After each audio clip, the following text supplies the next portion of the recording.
그래서 당과 특위는 이제 최종 단계로 가면서 듣고 조율하는 중 이렇게 보시면 되고요. 네. 그러니까 정성호 장관의 의견도 그 의견 중에 하나일 뿐이에요. 예.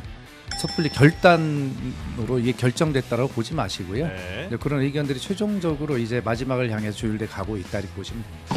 한덕수라고 하는 사람이 저는 개인적 생각입니다. 네. 이미 이게 무슨 뒤에 무슨 계획이 뭔가 믿는 구석이 있었구나라는 생각을 지금 돌아보니까 하게 돼요. 진짜로. 원래 그런. 근데 그 사람도 국회에 나와서 하는 발언을 보면 속으로 너 며칠만 있으면 내가 계엄해서 너 잡아 갈 거야. 지금 까불지 마. 친환지사 어떻게 고고싱이에요? 지금 저에게는 국민께서 위임해 주신 국회의원에게 해주신 입법권이 있습니다. 그것을 가지고 열심히 입법 활동을 통해 일을 하는 것이고요. 충남아 예, 기다려라. 네, 내가 간다. 네. 충남아 기다려라. 내가 이미 갔다. 네. 말씀드린 것처럼 박수현 더불어민주당 수석 대변인님 모시고 지금 또 한덕수 영장 기각도 있었는데 뭐 이런 것도 한번 좀 여쭤보도록 하고요. 당의 입장도 수석 대변인이시니까 먼저 여쭤보도록 하겠습니다. 의원님 어서 오십시오. 예, 안녕하십니까. 네, 오랜만에 박수현입니다. 뵙습니다. 반갑습니다. 한 3년 만에 나온 것 같은 느낌인데요. 굉장히 오래됐습니다. 저희가 방송 시작한 게 3년이 안 됐습니다. 1년 반 좀 넘었어요. 뭐 그 정도 됐다는 얘기죠. 네, 느낌상으로 너무 오랜만에 너무 오랜만에 왔다. 이런 아니면 뜻이죠. 그 사이에 정말 많은 일들이 또 있었으니까. 그럼요. 그렇죠.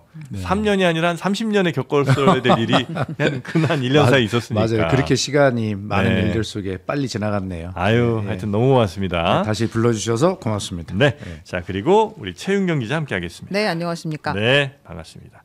최윤경 기자님은 네. 우리 저 의원님을 잘 또 많이 만나셨었죠, 국회에서. 네, 정말 좋은 분이다. 그래요. 한결같이 좋은 분이다. 고맙습니다. 되게 어떤 사람을 이야기할 때 특징이 없으면 저렇게 이야기하는 겁니다. 아니, 정말 싫어하는 사람이 없는 분이다. 네. 그래요? 네. 당내에서 이렇게 박수현 의원님 욕하는 사람은 없어요. 기자들도 없어요. 정말요? 네. 오늘 새로운 사실을 알았어요. 그래요? 야당에서도 좋아해요? 그것까지는 제가 모르겠는데. 자, 일단 뭐 여러 뉴스들 뭐 정치권 내에서도 해결해야 될 뉴스도 있습니다만 그 전에 한덕수 전 총리가 구속영장 기각됐잖아요. 네네. 그래서 이제 당에서는 특별재판부 만들어야 된다는 얘기까지 나오던데. 아니 저도 개인적으로는 이거 정말 특별재판부를 만들어야 되는 거 아닌가 하는 생각을 1시간 내내 지금 하고 있었습니다. 하도 화가 나가지고. 그 이게 왜 이렇게 된 거예요? 그 재판부 아마 이게 이제 국민적 눈높이 어떤 감정 뭐 이런 것들과 실제 법리는 좀 다를 수 있다는 것 이것을 볼 수 있는데요. 이 구속영장이 기각되었다고 해서 한덕수 전 총리가 무죄라는 뜻은 아니지 않습니까? 그렇죠. 예. 네. 이 구속영장 발부의 기준은 이제 온 국민이 하도 학습이 돼서 잘 아시는데 결과적으로는 그 범죄의 중대성에 대한 소명, 그다음에 이제 증거인멸, 그다음에 증거인멸, 도주 우려 이거 아닙니까? 뭐 적어도 어제도 밝혔습니다만 도주 우려는 없다는 것이고요. 그렇겠죠. 그리고 증거인멸을 할 수가 없을 정도의 증거를 특검이 다 확보했다. 뭐 이런 취지로 될 수 있겠죠. 근데 이제 분명한 것은 이게 이제 허위 문서, 계엄 선포문 그걸 만들고 그걸 없앤 건 분명하잖아요. 그러니까 다시 말해서 증거 인멸을 한 사람이에요. 지금 더 할 수 있는지 모르겠으나 이미 했다. 그렇습니다. 근데 그런 것들이 반영이 안 된 구속영장 기각 뭐 이런 거에 대해서 국민의 눈높이에서 도저히 이해가 안 가는 것이죠. 나머지는 예를 들어서 그 뭐 영장 전담 판사의 이야기대로 다툼의 여지가 있을 수 있다 하지만 명확하게 보이는 것들이 있지 않습니까? 뭐 이런 부분들에 대해서 납득이 안 간다. 그래서 어제 저도 기각되자마자 분노의 수석 대변인 그 논평을 발표한 바 있습니다. 그럼 특판을 만들면 특별재판부를 만들면 그건 어떻게 만드는 거예요? 어떻게 만들고 거긴 뭐 정당성이라든지 아니면 법적인 인정이 다 되는 거예요? 그러니까 이제 이런 한 번도 이제 우리가 해본 일이 아니니까 가서 어떻게 해야 될지는 모르겠어요. 지금 현재의 국민적인 눈높이로 이것이 이해가 전혀 안 된다는 상징적 표현이 특별재판부를 만들어야 된다는 그런 이야기들 아니겠습니까? 그렇게까지 뭐 갈 거라고 보지는 않지만 선언적 의미, 선언적 의미로 이제 이야기를 하는 것이죠. 그러나 하여튼 국민 여러분 또 우리 시청자 여러분께서도 네. 좀 화는 나시지만 네. 특검이 예를 들어서 한덕수를 기소를 하면 틀림없이 그에 준하는 유죄 판결이 나올 수 있는 이런 어떤 확신이 있으니까 구속영장도 청구한 거 아니겠습니까? 그렇겠죠. 예, 네. 그래서 지금 오늘은 화가 나시지만 믿고 한번 기다려 보시자 네. 이런 말씀을 드리고 싶습니다. 약간 한편으로 걱정되는 거는 어쨌든 총리가 있고 그다음에 이제 국무위원들이 있고 이제 그 사람들 중에도 이제 책임을 물어야 될 사람들이 꽤 있을 거 아니에요. 예. 그다음에 어쩌면 이제 아마 정치권으로도 그 수사나 연루된 사람들이 더 확대가 될 것 같은데 네. 그 첫 단계에서 약간 좀 꺾였다 내지는 하여튼 뭔가 약간 좀 삐걱된 건가? 이런 생각이 이제 살짝 들어서 그러니까 이제 네. 그 대개 이제 이렇게 구속영장이 기각되고 나면 네. 이제 어떤 뭐 그 검찰 특검의 어떤 수사 동력의 뭐 차질 뭐 이렇게 이제 기사들이 이제 나오는 게 일반적인데 네. 이 문제는 조금 달리해서 보시자고요. 그럴까요? 뭐 큰 흐름에 이상은 없다 이렇게 보여지고요. 네. 아까도 말씀드렸습니다만 이 기소가 되었을 때 유죄를 입증할 만한 많은 증거들이 뭐 차고 넘치는 것이고 도주의 우려가 없다. 그렇죠. 생각해 보면 뭐 한덕수가 뭐 다 알려져 있는데 어디 가서 뭐 도망갈 수 있겠습니까? 이분은 마스크 써도 제가 다 알아볼 것 같아요. 왜냐면 뭐 이게 굉장히 이게 얼평하지 않습니다. 이게 네. 특징이 있으시니까. 네. 아니 그러니까 저도 지금 생각이 나는 게 네. 이분을 되게 스타일을 알잖아요. 네. 아는데 이제 국무총리가 됐는데 저도 22대 국회의원이 되어서 예결위 위원이 돼서 예결위에 첫 이제 회의를 갔는데 네. 총리가 출석했죠 당연히. 네. 그런데 이제 처음 해보는 초선 의원이니 이제 질의를 하는데 이 초선 의원을 총리가 답변을 하는데 막 혼을 내키는 거예요. 지금도 그 멘트가 생각이 납니다. 그 초선 여성 의원님이셨는데 네. 그 의원님을 상대로 막 거의 삿대질하다시피 하면서 총리가 한덕수 당시에. 국무총리가 네. 의원님이나 뭐 미망에서 깨어나세요 막 이 소리를 질러서 깜짝 놀랐습니다. 우선 평소에 한덕수의 스타일도 아니었고 그 다음에 그 멘트 자체가 아니 국회 와서 국민의 대표인 국회의원을 미망에서 깨어나라니요? 개몽을 해야 된다는 이런 얘기. 말도 안 되는 얘기를 해서 제가 그 한덕수 총리의 발언을 중단시키고 긴급 의사 진행 발언을 신청해서 박정 위원장에게 의사 진행을 똑바로 하라. 뭐 저희 당 선배이시긴 하지만 네. 어떻게 총리가 국민을 대표해서 질문하는 국회의원에게 미망에서 깨어나라는 저런 망언을 할 수 있느냐라고 제가 강력하게 항의를 했던 그게 22대 국회 예결에 와서 한 첫 발언이었어요 제가. 8년 만에 국회에 들어와가지고. 네네네. 고생 많이 그래서 그걸 하셨다. 잊을 수가 없습니다. 그때 네네. 생각해 보면 이미 한덕수라고 하는 사람이 저는 개인적 생각입니다. 네. 이미 이게 무슨 뒤에 무슨 계획이 뭔가 믿는 구석이 있었구나라는 생각을 지금 돌아보니까 하게 돼요. 원래 실제로. 그런 스타일이 아닌데 갑자기 그렇게 공격적으로 민주당 의원들에게 나왔던 것은 뭔가 계획을 하는 걸 알고 있거나 그 계획에 가담했거나 그러지 않고서는 저렇게 사람이 할 수는 없었다. 지금 그게 보면 김용현 전 국방부 장관이죠. 그 사람도. 근데 맞아요. 그 사람도 국회에 나와서 하는 발언을 보면 엄청 셌죠, 어떤 그때. 순간인가 갑자기 태도가 돌변해가지고 속으로 너 며칠만 있으면 내가 계엄해서 너 잡아 갈 거야. 지금 까불지 마. 그 김민석 최고한테 그렇죠. 아마 바로 그 얘기를. 그러니까 대통령 못 되시는 거예요. 네, 그러니까 그런 깜짝 걸 볼 때 놀랐어요. 이자들이 다 뒤에 무엇인가를 알고 있었고 그래서 야 정말 이 국회에 와서 모욕스럽지만 이 며칠만 내가 참으면 너네들 내가 다 잡아갈 수 있어라고 하는 그런 것들을 언뜻 보인 장면이 아닐까라고 저는 개인적으로 생각합니다. 뭐 증거는 아직 없지만 그렇습니다. 네. 하여튼 그래서 한덕수 전 총리는 구속영장이 좀 기각이 됐고 네.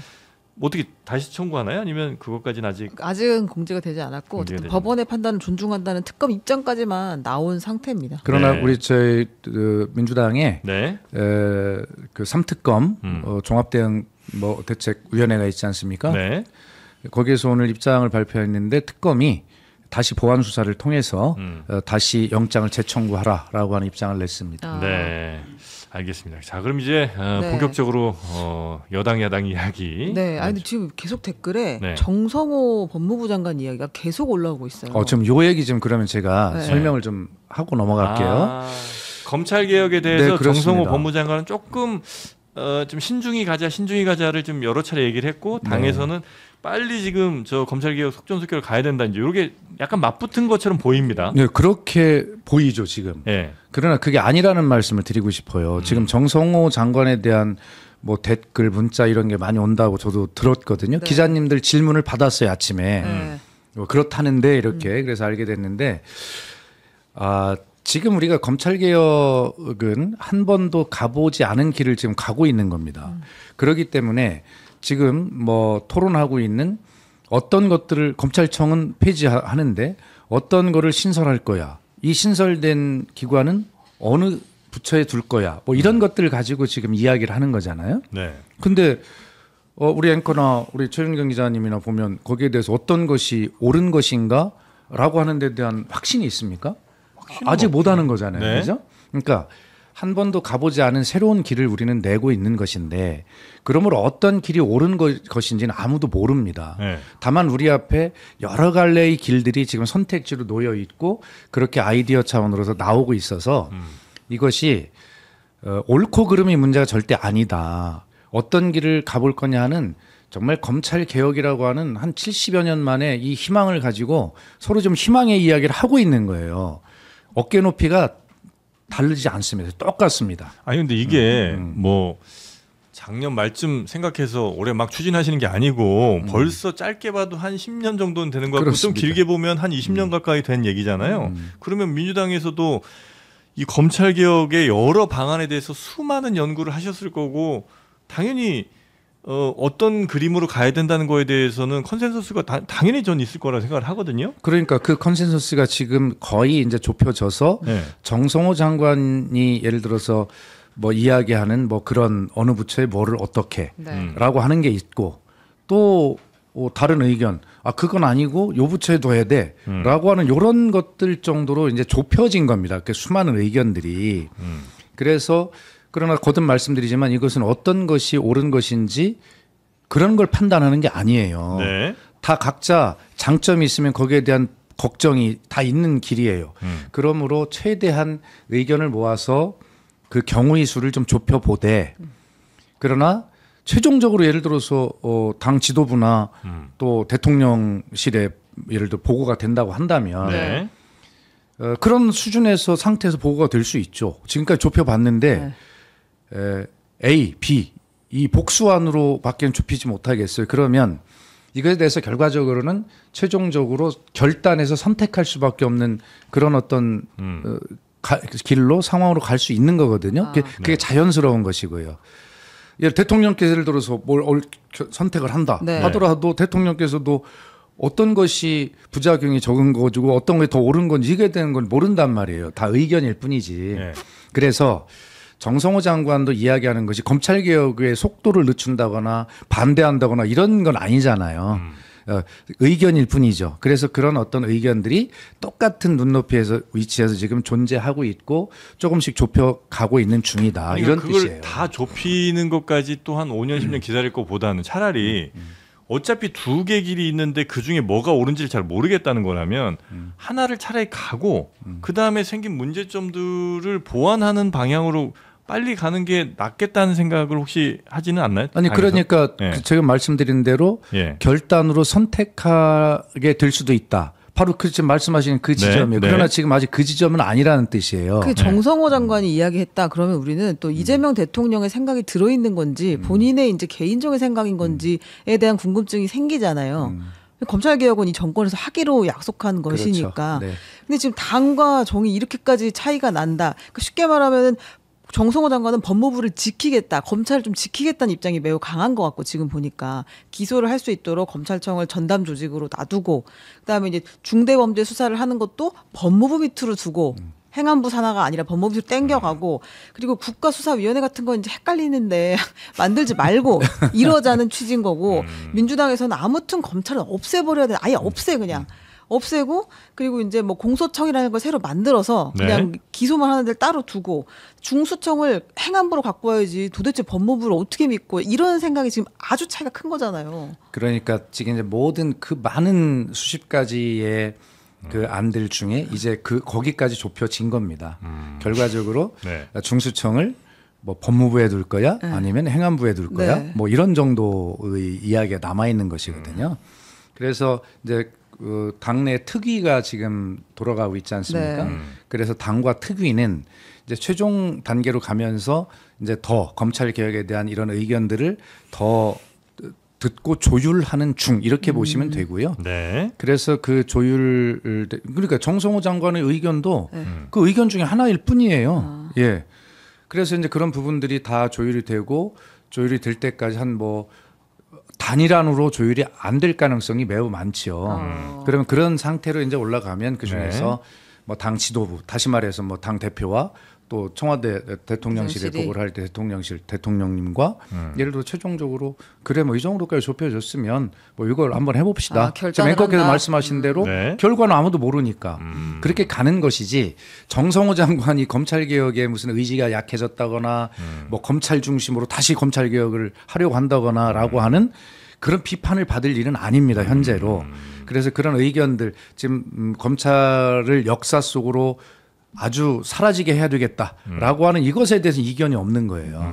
그래서 그런 의견들이 이제 네. 거의 좁혀져 가는 중인데 네. 그러므로 아직 그 섣불리 결단으로 이게 결정됐다라고 보지 마시고요. 네. 그런 의견들이 최종적으로 이제 마지막을 향해서 조율돼 가고 있다 이렇게 보시면 됩니다. 요거에 대해서 정말 마지막으로 한 말씀만 더 드리면 이제 타이밍이라는 게 매우 중요한 일이 또 있잖아요. 이게 살면서 보면 우리 인생에도 그렇고 정치에 있어서도 어쩌면 지금이 진짜 만약에 그 의지가 확실히 있다면 지금이야말로 골든타임이고 지금 놓치면 어쩌면 야 그럼 지금 아니라도 뭐 1년 후라도 충분히 할 수 있지 이 마음을 먹진 않으셔야 될 것 같은 게 그렇지 않죠. 그러니까 그렇죠? 제가 수첩을 좀 보여드려야 돼요. 수첩이 또 있습니까? 이게 그 8월 20일 날 그 대통령님과 우리 당 신임 지도부 그 만찬에서 네.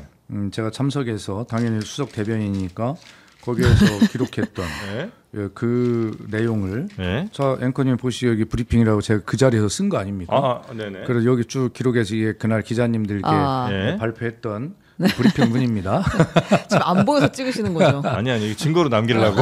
나중에 그럼요. 근데 여기에서 네. 그날 그 다음날 기사를 살펴보시면 제가 네. 이렇게 발표를 했어요. 그 수사 기소 분리의 대원칙을 불가역적으로 담은 정부 조직법 개정안을 네. 추석 전까지 국회 본회의를 통과시킨다. 이게 핵심입니다. 네.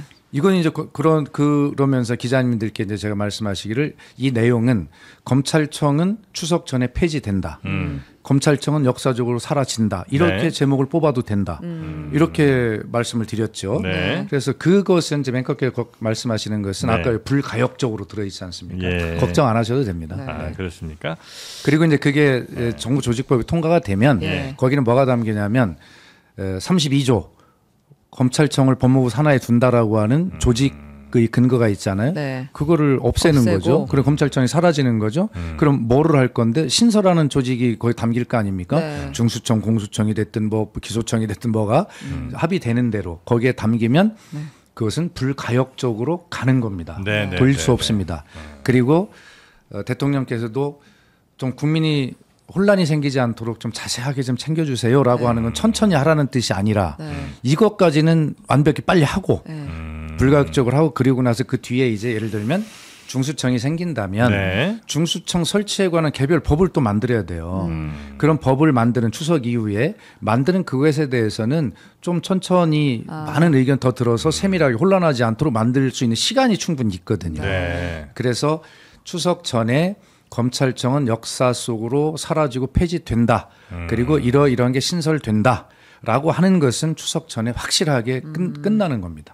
알겠습니다. 하여튼 뭐 그거는 뭐 의지가 뭐 정부든 당이든 확실하게 있는 것은 뭐 이론의 여지가 없다. 네, 그렇습니다. 말씀이시니까 네. 그렇게 알고 그러면 이건 넘어가도록 하겠습니다. 네. 지금 정청래 대표가 지금 야당과의 관계에 있어서 앞으로 어떤 행보를 보일지가 조금 이제 잘 모르겠거든요. 그러니까 네. 어찌 보면 되게 실용적인 면도 좀 있는 대표인 것 같기도 하고 또 워낙 일반적으로 알려지기에는 좀 강성 이미지가 좀 있긴 하잖아요. 네, 그래서 이제 사람이랑만 또 악수한다고 하시니까 그래서 야당 대표와 뭔가 이렇게 좀 이야기하고 손잡고 하는 게 가능한지 아니면 굳이 그럴 필요 없다는 게 민주당 내의 어떤 다수의 생각인 건지 또 좀 궁금합니다. 이건 이렇게 보시면 됩니다. 예. 전쟁 중에도 정치는 해야 되고 예. 또 적군하고도 물밑 접촉은 해야 된다고 하지 않아요? 네. 김대중 대통령께서는 국익을 위해서는 악마와도 손을 잡아야 한다라고 하셨고 이재명 대통령께서도 대선 후보 시절에 내 국익을 위해서는 트럼프의 가랑이 밑을 기어서라도 가겠다 이런 말씀을 하셨는데 네. 자 정치는 이렇게 실용적인 것이죠. 네. 자 정청래 대표가 나는 악수하지 않겠어라고 한 것은 이 전당대회를 치르면서 아주 극우적 발언이 난무하는 제 표현에 의하면 전당대회가 아니라 전길대회로 전락해버린 이런 상황에서 어떻게 악수를 하고 대화를 네. 하겠습니까? 그래서 이때는 적어도 대화할 때가 아니라는 뜻이죠. 지금은 아니에요. 네, 그렇습니다. 그래서 제가 브리핑에도 보면 네. 현재의 국민의힘, 현재의 뭐 이런 내용들이 이제 들어가 있는데 네. 이걸 가지고 뭐 이재명 대통령님 지금 저 해외 순방 성과도 빨리 뒷받침해야 되고 해야 되는데 또 그리고 국정운영 5개년 계획도 이미 8월 13일 날 보고를 드렸지 않습니까? 네. 그런 것도 빨리 뒷받침을 해야 되는데 언제까지 이렇게 하고 있을 수만은 없잖아요. 이제 국민의힘 전당대회 끝났습니다. 네. 장동혁 대표가 선출이 됐는데 네. 그 자체를 아마 역대 대변인 논평상 환영할 수 없다라는 논평을 낸 가장 불행한 대변인이 저럴 것 네. 같습니다. 축하도 못하겠다. 이렇게 축하를 하신 거죠? 못하겠다 했죠. 네. 내 차마 축하는 안 나온다 이렇게 예, 얘기하셨죠. 그렇게 제가 말씀드렸는데요. 그러나 이제 장동혁 대표도 이제 이 전당대회의 그 탄력이 아직 남아 있을 거예요. 자기를 지지한 지지층에 소구할 수 있는 그런 메시지를 당분간 하게 될 겁니다. 지금 그렇게 하고 있잖아요. 네. 자, 그러면 어느 정도 그게 이제 지나고 나면 이제 서로 이제 한숨이 골라 쉴 때가 있을 겁니다. 그것이 저는 제가 계속 지금 기자님들에게 강력하게 주장하고 밀고 네. 있는 게 이재명 대통령께서 순방에 오늘 오셨는데 다녀오셨는데 이제 여야 정당 대표들을 좀 초청해서 이런 일이 있었습니다라고 결과 보고를 하는 자리가 의뢰 생기잖아요. 네. 거기로 오면 장동혁 대표와 정청래 대표가 서로 피할 수가 없잖아요. 그렇죠.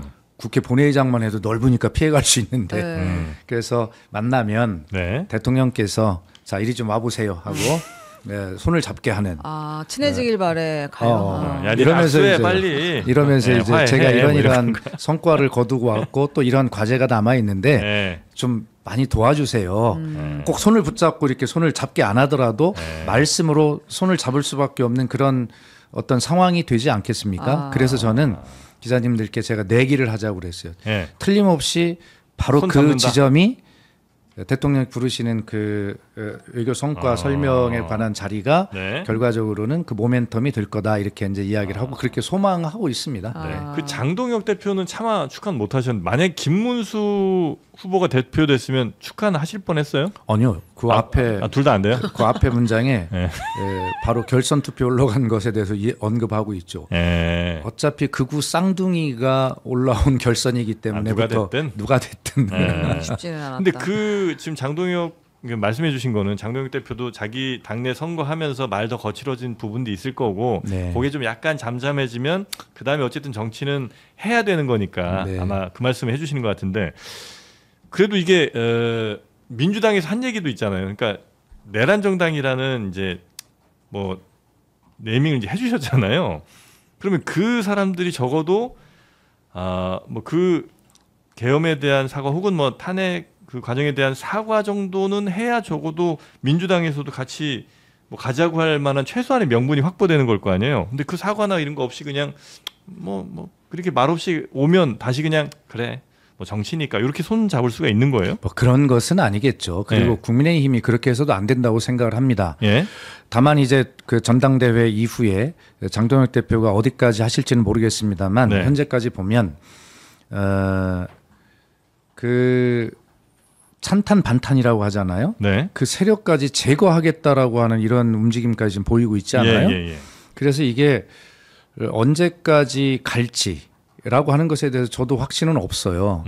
한번 그 모습을 지켜봐야죠. 그러나 적어도 윤석열을 면회가고 이재명 대통령께서 좀 정상회담 성과에 대해서 같이 좀 보고 드릴 게 있어요. 한 얼굴 좀 뵙겠습니다. 초청했는데 안 가고 이런 장동혁 대표와는 손을 잡을 수 없는 거 아닙니까? 대통령 만나러 오는데 면회도 갔어요. 과거 사과는 안 해. 그럼 어떻게 해요? 하여튼 그것은 제가 정청래 대표가 아니기 때문에. 아니 근데 정청래 대표는 친대래인가 봐요. 왜요? 악수는 안 하지만 나는 보내고 걔 정사는 확실히 했다 지금 이런 거 아니에요. 마음이 있어서가 아니라 받았으니까 줬다 지금. 아니 이런 그거를 것 같은데. 뭐 여러 차례 질문했는데 주었다, 이런 전당대회 때 저희 전당대회 때 보내줬으니까 보낸 것이고 이거요? 그다음에 당 대표 당선됐을 때 국민의힘에서 축하난이 왔어요. 배달로 왔습니다. 그거 들고 온 게 아니라 배달하시는 분이 들고 배달로 왔어요. 왔어요. 그래서 저희도 배달로 보냈습니다. 이거야. 그래요? 서로 그렇게 의미 없는 거 보낼 바에 그냥 우리한테 줘요. 아니 근데 장동혁 대표가 예방을 합니까? 예방을 하기 전에 이제 전화가 오겠죠. 그래서 무조건 오지는 않습니다. 언제 일정 조율을 좀 되겠냐. 한다. 예. 근데 아직 전화가 왔다 소리는 못 들었습니다. 그렇군요. 왜냐하면 서로 지금 오늘 각 당이 이제 그쪽은 연찬에 저희는 워크숍이라는 맞아요. 이름으로 의원 워크숍이 있고 어제 그제는 또 정청래 대표가 강원도 또 충청도 현장 최고위와 가뭄 점검을 하러 현장에 갔었고 뭐 피하려고 일부러 만드는 일정은 아닙니다만 그렇게 절묘하게 배치가 되고 있어서 결과적으로는 이재명 대통령께서 트럼프 대통령과 피스메이커, 페이스메이커를 하고 오셨는데 국내에 오셔서도 국내 정치에서도 핸드메이커가 될 수 있는 여건이 조성되고 있지 않는가 저는 이렇게 생각합니다. 핸드메이커? 악수. 핸드쉐이커?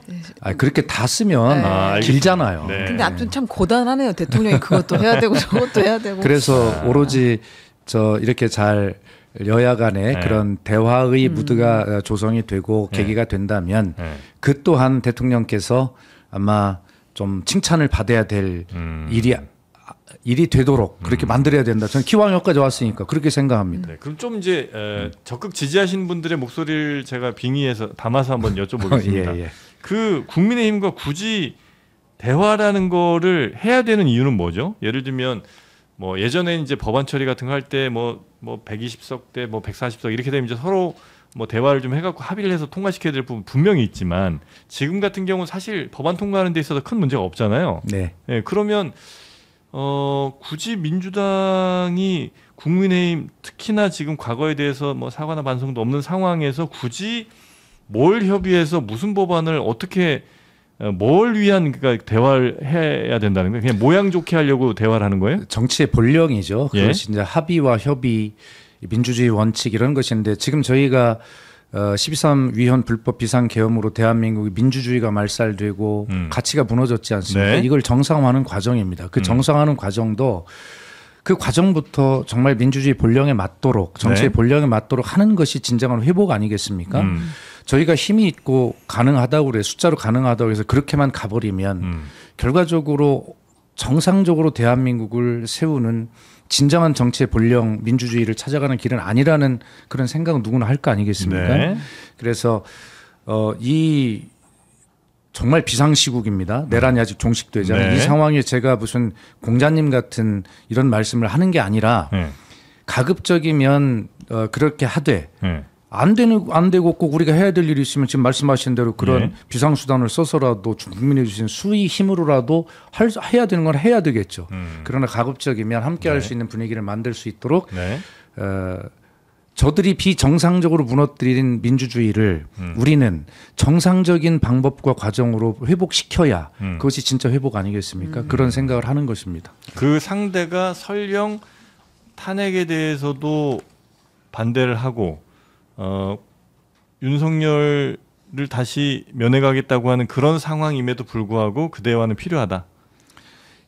하여튼 필요하다고 보는데 적어도 그런 제가 말씀드렸듯이 정청래 대표의 악수하지 않겠다는 발언은 실제로 물리적으로 손을 안 잡겠다는 뜻이 아니고 정말 같이 대화할 수 있는 아직 대화 상대가 아니다. 그러므로 말을 건넬 수 있도록 제발 그 가장 기본적인 합헌 정당이라는 제가 표현을 했습니다만 그런 민주 정당으로서의 모습을 갖추어 달라는 최소한의 노력을 해달라라고 하는 정중한 요청이다. 제가 이렇게 해설을 했는데 네. 정말 정중한 요청입니다. 제발 좀 국민의힘이 네. 더 이상 상황을 만들지 말고 국민의 눈높이나 모든 어떤 보편 타당한 그런 가치, 원칙 이런 걸로 볼 때 지금 그쪽은 할 말이 없는 거잖아요. 최소한은 네. 해줘야 되잖아요. 네. 네. 정중하게 요청드립니다. 네. 정청래 대표가 강한 말씀으로 하셔도 속은 정중하게 요청하고 있다. 주장합니다. 알겠습니다. 그 조국 대표랑은 지금 좀 심리라고 할까요? 당의 심리 의원들의 마음은 약간 좀 불편함이 좀 살아 있습니까? 아니면 에이 뭐 요 정도 하면 됐지 뭐 요 정도. 아이 뭘 그렇게까지 불편해 할 게 뭐 있습니까? 그래요? 각자의 길을 가는 건가요? 그럼요. 아이 그리고 저는 이렇게 생각을 해요. 네. 지금은 조국 전 대표의 움직임은 정치인 조국 개인의 움직임이 아닐 겁니다. 예를 들면 저는 대선을 치르는데 조국 혁신당이 대선 후보를 내지 못했지 않습니까? 조국이라고 하는 상징적 인물이 부재했기 때문에. 안 내줬다고 생각하시는 분들 아니 그러니까 많습니다. 네. 지금 그 말씀을 드리는 네. 건데요. 그러니까 그 당시 그 조국 혁신당 안에서도 조국 대표가 없음에도 불구하고 독자적으로 대선 후보를 내야 된다라고 한 노선이 있었어요. 그렇죠. 그렇지 않은 노선이 있었고 네. 이것이 심각해지면 노선 투쟁이 되는 겁니다. 자, 조국 대표가 굉장히 부재했죠. 그래서 다시 3.15로 돌아왔는데 와보니 그런 어떤 갈등은 여전히 내년 지방선거를 앞두고 독자 후보를 내야 된다라고 주장했던 그런 노선들은 이런 지방선거에서 그러면 민주당에게 지분을 받아와라라고 하는 청구서를 주장할 거 아니겠어요, 여전히? 아직 그 노선의 흐름은 있다고 그게 예측할 수 있죠. 자, 그러므로 조국 대표는 지금 나와서 하셔야 될 일이 본인도 언론 인터뷰에서 당의 재건이 먼저라고 그랬어요. 그렇기 때문에 당을 재건하고 그런 어떤 약간의 갈등이 있는지는 모르지만 제 추측으로 말씀드린 겁니다. 그렇다면 네. 그것들을 정리하고 다시 앞으로 갈 힘을 만들어야 되는데 그것이 내부 토론만 통해서 되겠는가. 그것이 아니라 조국이라고 하는 상징적인 인물이 계속 움직여서 조국 혁신당이 이렇게 건재하고 있다는 모습을 보여야 힘이 생기고 토론할 힘도 생길 거 아니겠습니까? 네, 네, 그런 네. 측면에서 조국 전 대표가 무슨 마음이 조급해서 뭐 자기가 무슨 뭐 막 국민들에게 어필하기 위해서 다니는 뭐 그렇게 얘기할 수도 있겠지만 적어도 지금은 조국 혁신당이 아직 살아있다라고 하는 것을 보여줄 수 있는 방법은 그리고 앞으로 당을 재건하기 위한 투쟁이나 당의 노선을 정립하기 위한 그런 투쟁을 아니 토론을 네. 이어갈 힘을 만들기 위한 조국 대표의 처방은 그렇게 본인이 무슨 원장을 맡아서 내부적으로 하는 것도 있지만 외부적인 활동을 통해서 조국 혁신당의 건재함을 이렇게 계속 보여주는 이런 어떤 양자의 면모를 다 갖출 수밖에 없을 겁니다. 그런 측면에서 이해하면 네. 전 좋다고 생각을 하고 이런 조국 전 대표의 혹시 질문대로 민주당에서 속으로 부글부글한 거 아니야? 네네. 라고 하는 이런 어떤 외부적 활동들은 이제 어느 정도 정리되면서 내부적인 이제 토론에 집중하지 않을까 저는 그렇게 예상해 보는 것입니다. 민주당 입장에서도 뭐 잠깐 조금 섭섭했을 수는 있으나 뭐 크게 틀어질 일은 없고 앞으로도 이제 협력적 관계를 계속 유지할 가능성이 높겠군요. 당연히 그래야죠. 근데 그리고 본격적인 지금은, 갈등은 근데 이제 내년 선거에서 나올 거잖아요. 선거 어딘가 출마를 했을 때 민주당에서 같이 후보를 낸다. 그럼 사실 가능성이 당선 가능성이 높지 않으니까 그거를 좀 협의하는 과정에서 갈등이 생기지 당연히 않을까. 예상할 네. 수 있죠. 그런 네. 것은. 그러나 제가 드린 말씀은 우선 조국 전 대표가 내부에 무슨 작은 갈등이나 뭐 부재 시에 무슨 문제가 있다면 그걸 우선 정리할 것이고요. 그것과 동시에 그것이 정리되는 마지막쯤에 그럼 우리 당은 앞으로 어떻게 할 거야라고 하는 노선을 결정하게 되지 않겠습니까? 그야말로 민주당하고 합당할 거야? 아니면 독자적으로 내년 지방선거 치를 거야? 뭐 이런 것들을 토론으로 앞니를 결정하게 되겠죠. 네. 그리고 그런 것들이 당의 진로가 결정된 위에서 조국이라고 하는 정치인 개인도 그런 시스템 틀에 의해 올라타서 움직이게 될 거예요. 본인도. 아마 그러기 때문에 지금 그런 어떤 내년 지방선거와 관련한 예측은 네. 아직 이르다. 그래서 저는 연말까지 이런 부분들이 네. 조국 혁신당의 갈 길이 정해지고 그런 토론들로 이제 진입하게 될 거다. 그렇게 개인적으로 예상을 해봅니다. 네. 예. 진짜 끝으로 그 아까 수첩 벌써 끝입니까? 예. 40분이죠. 예, 끝으로 저 수첩에 보니까 충남지사 이렇게 조그맣게 써놓으신 것 같은데 아 여기에요? 아니면 제가 잘못 봤겠죠? 네. 이게 아마 충남지사는 이게 촛불 위에 이렇게 이걸 딱 해야. 충남지사 어떻게 고고싱이에요? 아니 저는 정확히 하도 질문을 많이 받으니까요. 네. 뭐 그리고 이런 때가 되면 네. 어쨌든 대상으로 거론해 주시는 언론이나 네. 뭐 이런 감사를 드리지만 그만큼 책임감이 있죠. 제 정치 철학은 그렇습니다. 언급해달라고 기자들 이렇게 회유하시는 건 아니고요. 그런 때도 있죠. 그런데 제 정치 철학은 네. 아니 뭐 기본적인 정치 가치 철학보다는 이런 네. 어떤 선출직에 도전하는 내 대한 가치 철학은 저는 닥치는 대로 한다입니다. 닥치는 대로 눈앞에 한다. 있는 선거에 나간다예요? 그렇게 볼 수 있나요? 당에서 보내는 대로 간다예요? 그러니까 네. 그게 가장 현명한 것 같아요. 어떤 정치인이 몇 년도 몇 월까지 뭐를 하고 그 다음엔 뭐를 할 테야. 뭐 그러면서 그걸 계획을 다 가기 위해서 이렇게 간다고 가지는 정치인이 없어요. 네. 제가 정치 20년 넘게 해보니까. 네. 그리고 그런 계획을 세워놓고 보면 네. 정치를 왜 하는데라고 하는 근본적 질문에 부닥치게 됩니다. 네. 너 그거 하기 위해서 정치하는 거야? 그렇잖아요. 그건 개인의 어떤 출세나 개인의 문제지 왜 정치하는데 나 국민을 섬기기 위해서 국민이 주신 이 위임해신 권한을 가지고 열심히 국민에게 어떤 것을 가지고 봉사할 거라고 나한테 주어진 것을 열심히 일하면 됩니다. 지금 저에게는 국민께서 위임해 주신 국회의원에게 해주신 입법권이 네네네. 있습니다. 그것을 가지고 열심히 입법 활동을 통해 일을 하는 것이고요. 내년에 가서 그래도 박수현 의원이 충남도지사에 나가야 뭐 제일 좋겠어라고 뭐 이런 것들이 있어 또 한번 나와볼래?라고 누가 부른다면 네. 예, 그때 닥쳐서 결정해서 나가게 되면 나갈 수 있다 뭐 그런 취지입니다. 하여튼 정치를 좀 제가 무식하게 해서 죄송한데 최선을 지금 현재 위치에서는 누구보다도 네. 성실하고 성과도 잘 내면서 국가와 국민을 섬기는 제 활동을 하겠지만 그러나 때가 되어서 다른 어떤 길이 열릴 수 있다면 그것을 마다하지 않고 닥치는 대로 제가 그것도 또 열심히 하겠다 그런 뜻이므로 현명한 답변이죠. 제가. 이걸 제일 고민 많이 해오신 것 같아요. 아닙니다. 네. 네. 아니 그래도 갑자기 뭐 대구시장 나가라 라고 만약에 한다고 해서 가시지는 않을 거 아니에요. 왜냐면 본인이 그래도 내가 생각해둔 무슨 길을 내가 계획해놨던 그 길대로는 잘 안 가겠지만 네. 그래도 내가 그래 좀 뭐 지역 내 고향의 지역에 한번 봉사를 좀 해보고 싶다라는 이런 마음들이 이제 좀 있는 것 중에 그래도 닥치는 걸 하셔야지. 아니 이쯤 되면 거의 출마 선언인데 뭘 또 물어보시는 거예요? 대구시장이 왜 튀어나온 거예요? 여기 지금 준비돼 있다는 이야기잖아요. 알겠습니다. 준비돼 있다. 네. 충남지사 나간다. 다른 사람 어지간하면 도전하지 마라. 그 정도로 그럼 이해를 하도록 하겠습니다. 저도 이제 충청의 아들로서 네. 그렇죠. 어쩜 저와 또 경쟁을 하시죠. 그렇습니다. 알겠습니다.